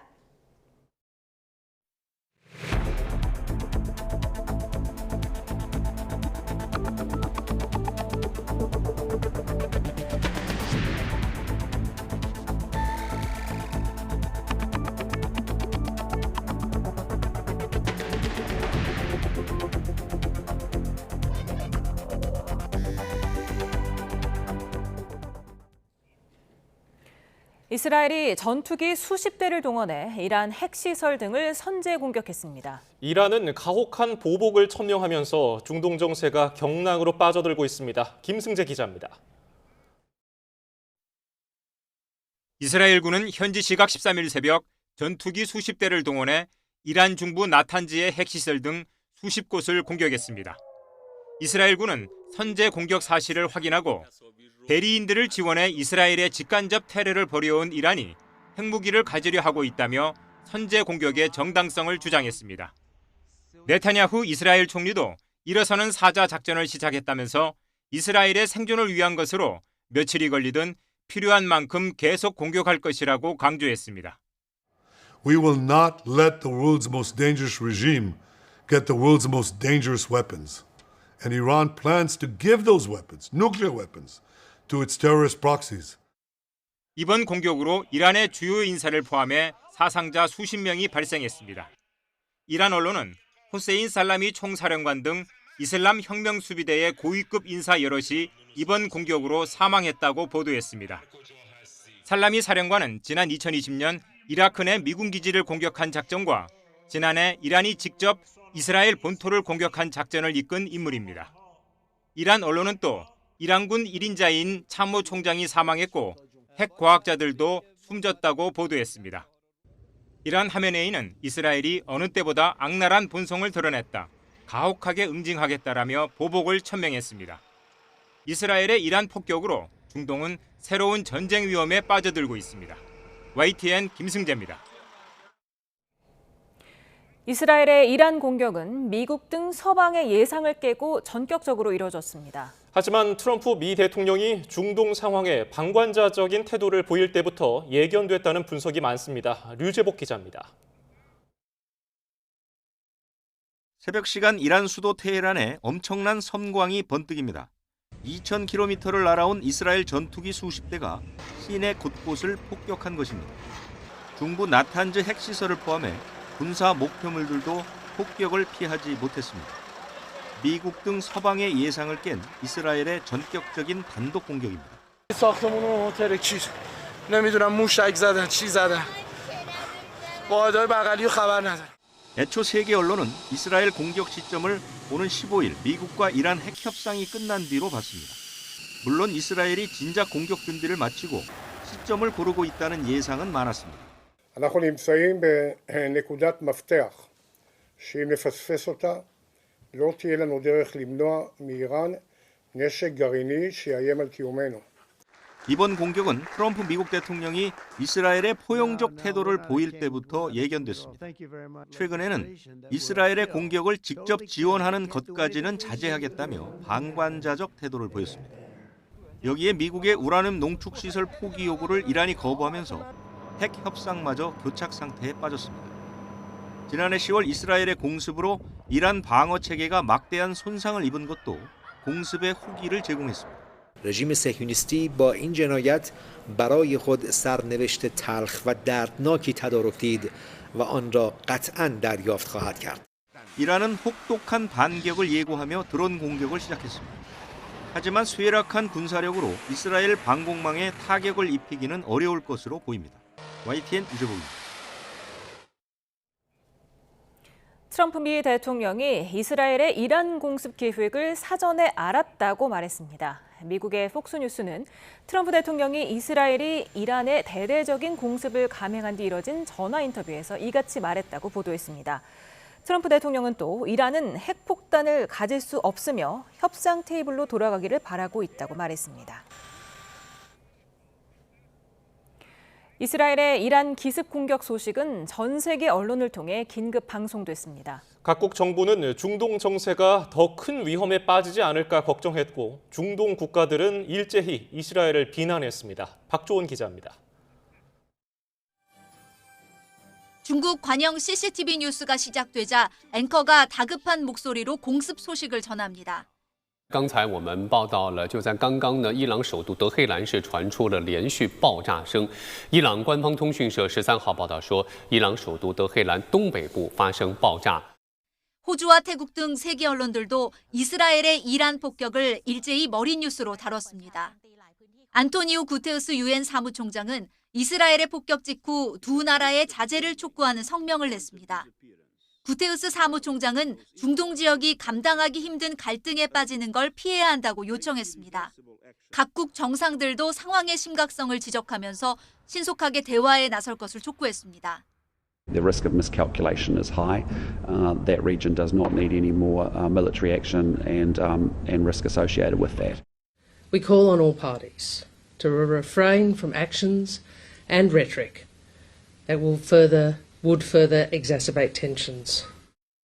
중동 주변국들은 일제히 이스라엘을 비난했습니다. 사우디아라비아는 외무부 성명에서 이스라엘이 형제국인 이란을 침략한 것을 규탄했습니다. 사우디는 이스라엘의 공격이 국제법과 규범을 명백히 위반했다고 주장했습니다. 미국과 이란 사이 핵 협상을 중재해온 오만은 이스라엘의 행동은 수용하기 어려우며 평화와 안보를 해친다고 지적했습니다. 반면 이스라엘과 평화협정을 맺은 요르단은 책임 소재를 명시적으로 추궁하지 않은 채 요르단 안전을 침해하지 말라고 강조했습니다. YTN 박조은입니다.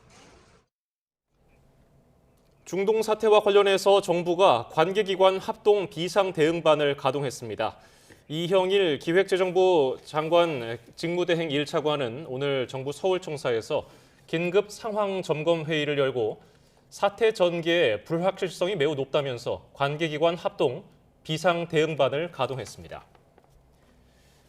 이형일 대행은 중동은 우리나라의 에너지 의존도가 높은 지역인 만큼 국제 에너지 가격 변동성이 심화할 가능성에 유의하면서 에너지 수급 차질이 발생하지 않도록 만전을 다해달라고 당부했습니다.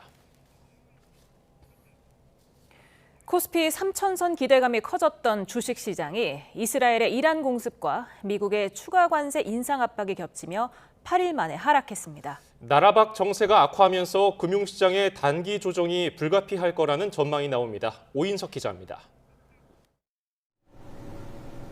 코스피 지수는 개장 초 10포인트 이상 오르며 최근의 호조세를 이어가는 듯했습니다. 하지만 이스라엘의 이란 공습 소식이 전해지면서 곧바로 급제동이 걸리며 장중한테 1% 넘게 하락했습니다. 여기에 미국 트럼프 행정부가 냉장고와 세탁기 등 가전제품에도 철강 관세를 50% 부과한다는 발표와 트럼프의 자동차 관세 추가 인상 가능성 언급까지 나오며 시장에 충격을 줬습니다. 3,000선을 넘보던 코스피는 결국 2,900선을 내주며 8일 만에 하락 마감했고 코스닥은 2.6% 떨어졌습니다. 외국인은 8거래일 연속 순매수세를 기록했으나 매수 규모가 1,200억 원대로 크게 줄었습니다. 불확실성 확대에 대형주 중심으로 부진한 가운데 중동발 위기로 해상 운임이 상승할 것으로 점쳐지는 에너지와 방산 종목은 동반 상승했습니다.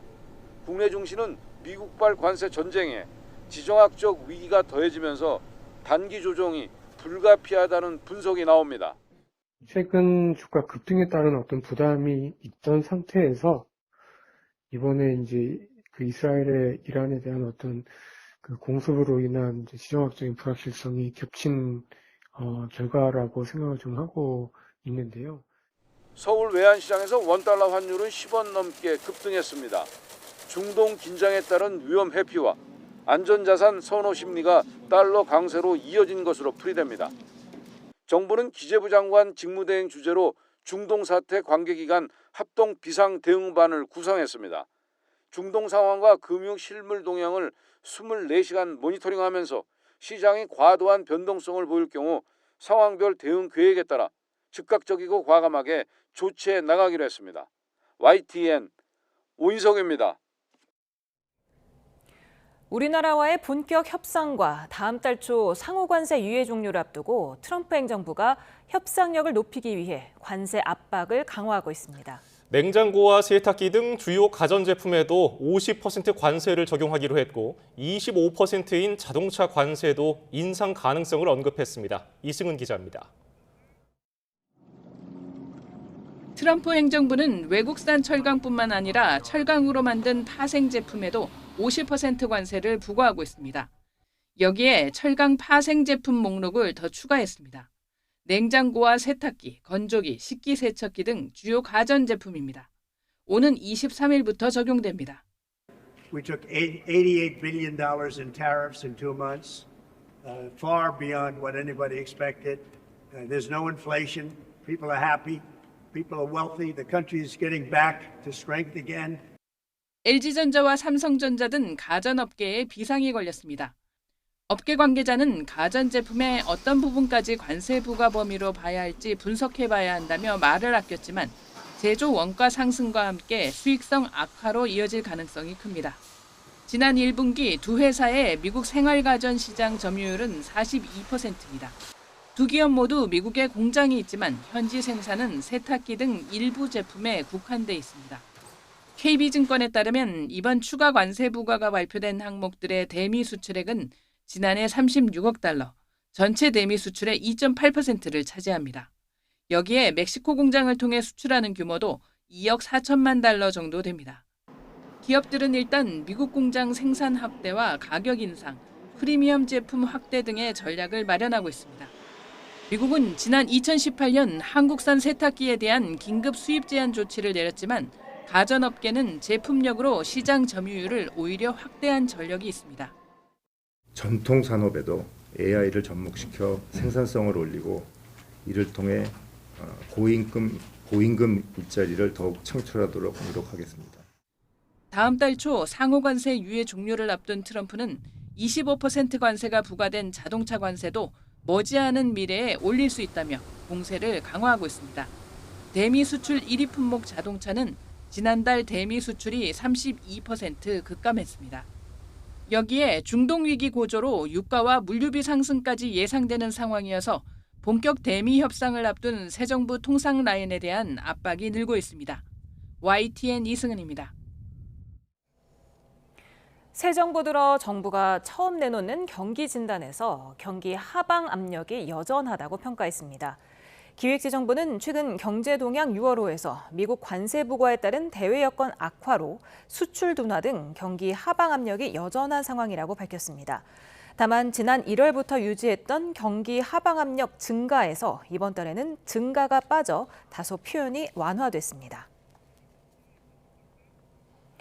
김민석 국무총리 후보자가 이재명 정부의 최우선 과제로 떠오른 밥상 물가 잡기에 나섰습니다. 후보자 신분으로는 이례적으로 식품 외식업계 간담회를 열고 생활 물가의 급격한 상승으로 민생 고통이 크다면서 거래 투명성을 강조했는데요. 물가 인상에 고삐를 조일 수 있을지 주목됩니다. 이지은 기자입니다. 비상경제점검 TF회의에서 라면 가격을 언급하며 물가 안정 중요성을 강조한 이재명 대통령.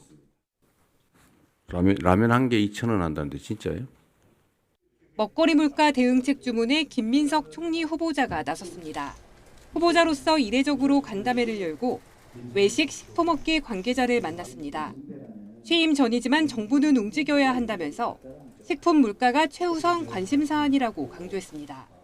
시장 가격에 직접 개입하는 것은 지양해야 하지만은 거래의 불투명성을 이유로 해서 국민에게 부담을 전가하는 방식은 우리 사회와 시장의 합리화 방향에서 고쳐가야 되는 것이 아닌가라는 생각입니다. 업계 관계자들은 비상계엄 이후 환율이 올라가고 경제 여건이 나빠지면서 가격을 올릴 수밖에 없었다고 해명했습니다. 자영업자의 배달 수수료 부담이 외식 물가 상승을 유발하는 만큼 공공 배달앱 지원이 필요하다는 전문가 지적도 나왔습니다. 김 후보자는 총리도 공약이 가능하다면 주변 상권 살리기 운동을 하겠다고도 제안했습니다. 총리가 정식으로 되면 총리실부터 시작해서 공직자들부터 매주 최소한 1회 이상은 아무리 구내식당이 좋아도 주변 상권에서 점심도 좀 먹고. 계엄 이후 줄줄이 이어진 가공식품 가격 인상.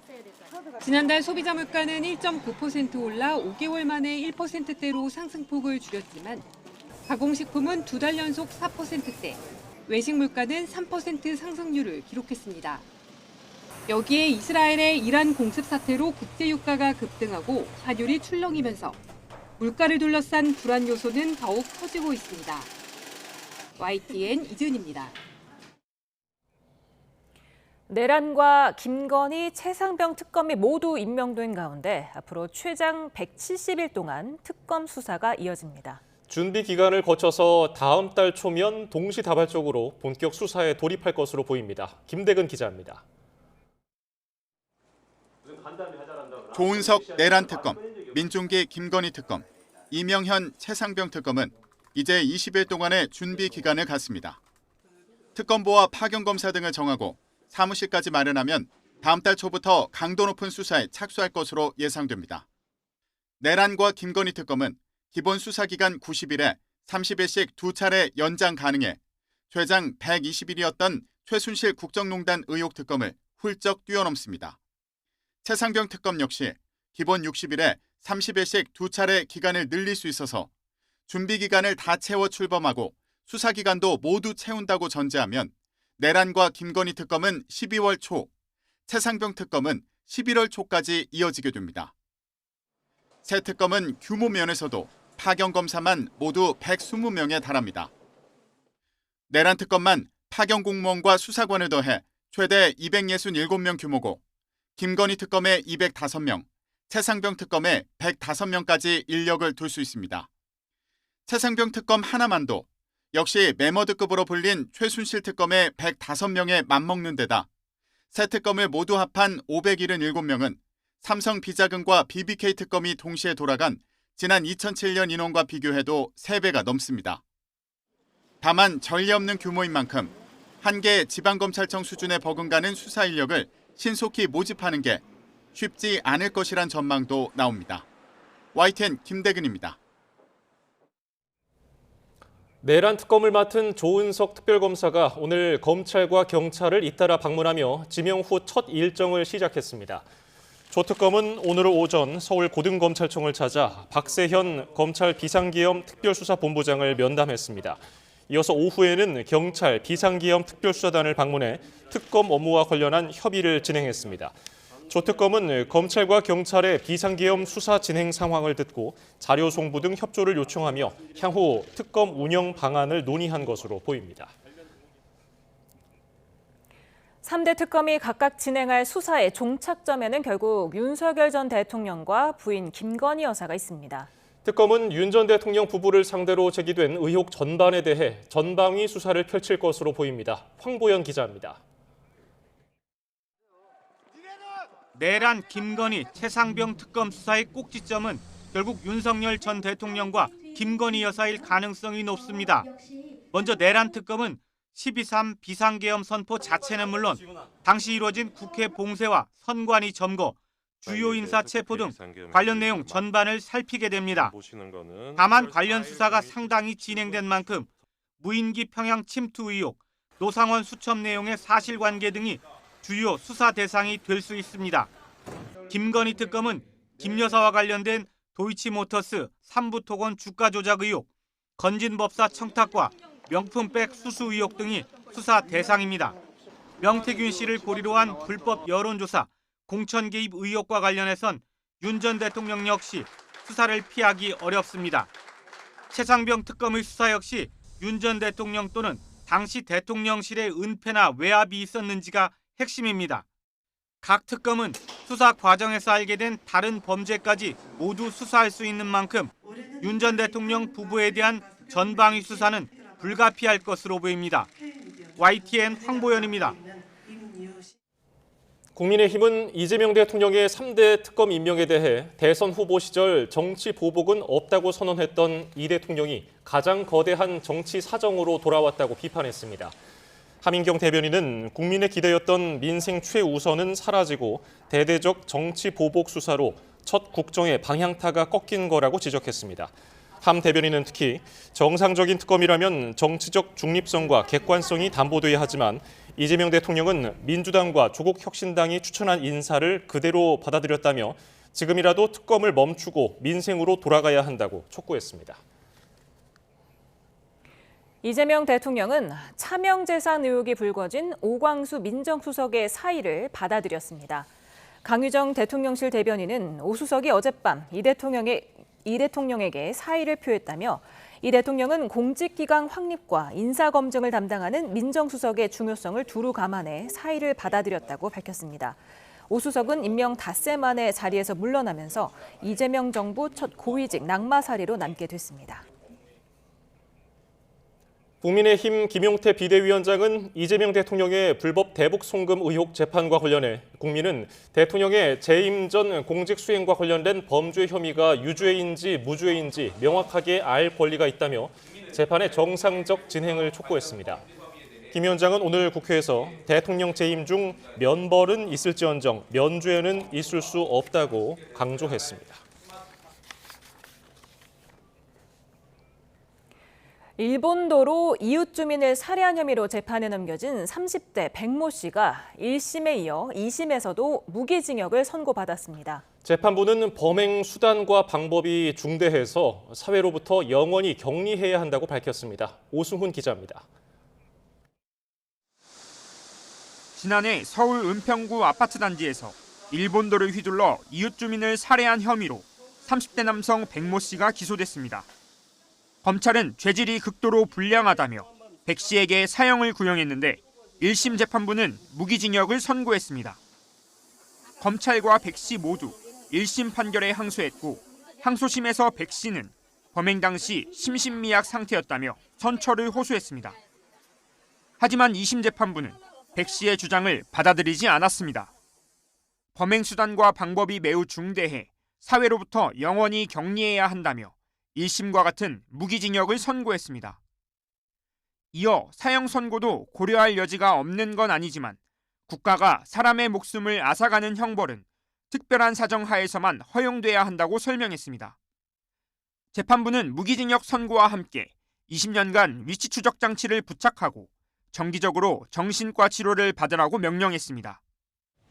법정을 찾은 유족들은 오열했고 재판부는 유족들을 향해 깊은 위로의 말씀을 드린다며 애도를 표했습니다. YTN 오승훈입니다.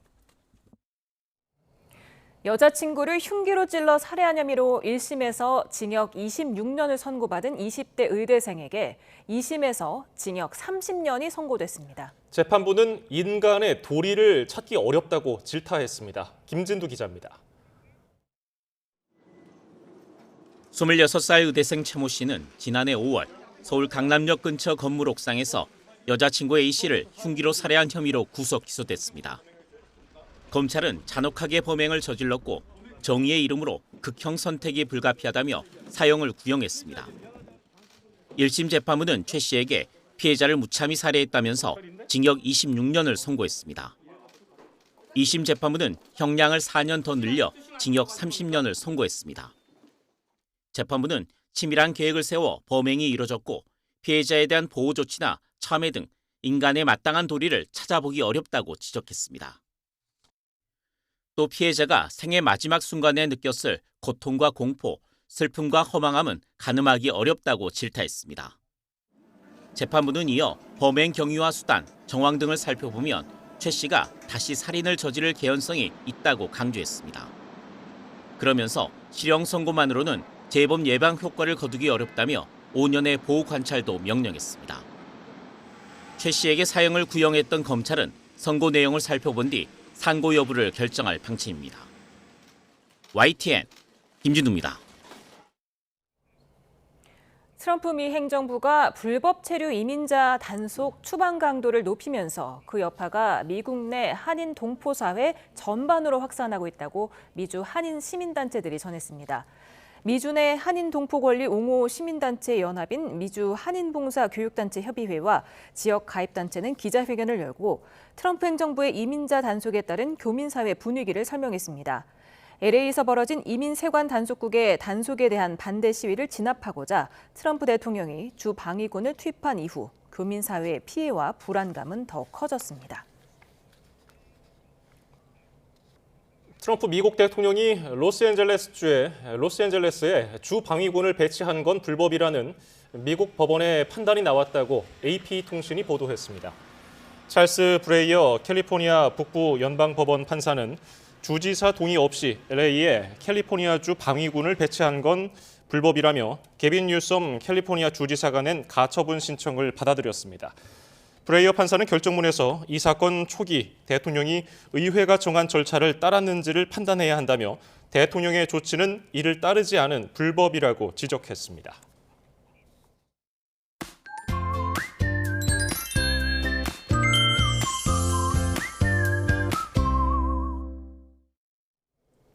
전국 대부분 지역으로 비가 확대됐습니다. 현재 전남 해안과 제주도에 호우주의보가 내려진 가운데 시간당 30mm가 넘는 폭우가 기록되고 있습니다.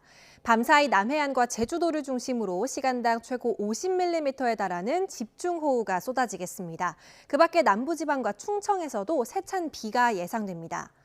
호우특보는 점차 경남 남해안으로도 확대 발령되겠고요. 벼락과 돌풍이 동반되면서 강풍특보도 내려지겠습니다. 안전사고에 주의하셔야겠습니다. 내일까지 제주 산간에 250mm 이상, 남해안에 120mm가 넘는 호우가 쏟아지겠고요.